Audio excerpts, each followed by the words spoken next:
cas intéressera les participants des rencontres organisées aujourd'hui à Saint-Quentin. Droit et santé, vaste question. On a beaucoup parlé de responsabilité. Dans ce monde de plus en plus procédurier, le lien entre patients et médecins se dégrade. La crise sanitaire n'a rien arrangé. Éric Henry, Rémi Vivenot. Des médecins et des avocats côte à côte à Saint-Quentin. Sur des photos des victimes du Mediator.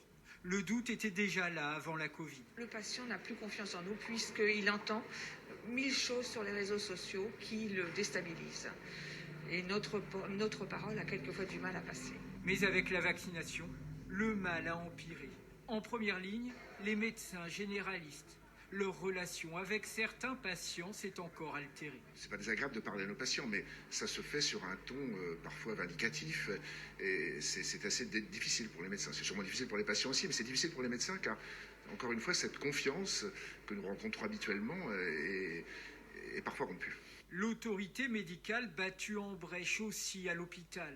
Dans les services de réanimation, les restrictions des droits de visite conduisent à des crispations. J'ai eu déjà des problèmes avec une famille qui menaçait de porter plainte parce qu'on ne l'a pas laissé voir soi-disant ses proches malgré qu'elle l'ait vu, quoi. Mais pour elle, c'est impensable. On ne peut pas priver quelqu'un de sa famille, mais on ne pense pas forcément qu'on met les autres en danger et soi-même. Une crise sanitaire et des conflits, avec parfois la menace de recours judiciaires.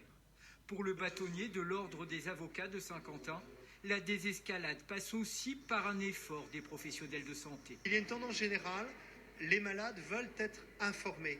Et la difficulté est que certains médecins, parfois, ne maîtrisent pas encore bien la communication et ne sont pas suffisamment pédagogues. Il faut que chacun fasse un pas vers l'autre pour se comprendre. Le procureur général de la Cour de cassation évoquait plusieurs milliers de plaintes déposées dans le cadre de la crise sanitaire.